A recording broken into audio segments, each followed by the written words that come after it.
ಮಂಗಳೂರಿನ ಗಾಂಧಿನಗರದ 8ನೆಯ ಅಡ್ಡರಸ್ತೆಯಲ್ಲಿ ನಾರಾಯಣ ಅಪಾರ್ಟ್ಮೆಂಟ್ನಲ್ಲಿ ಭಾರೀ ಅಗ್ನಿ ಅನಾಹುತ ಸಂಭವಿಸಿದೆ.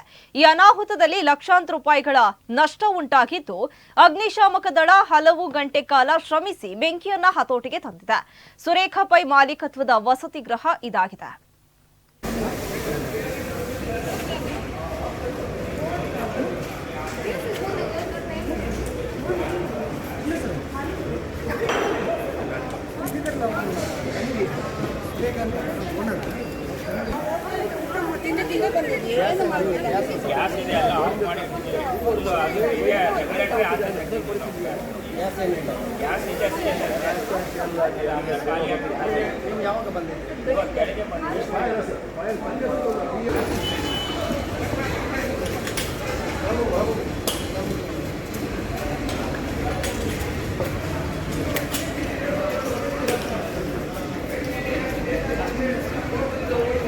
लागला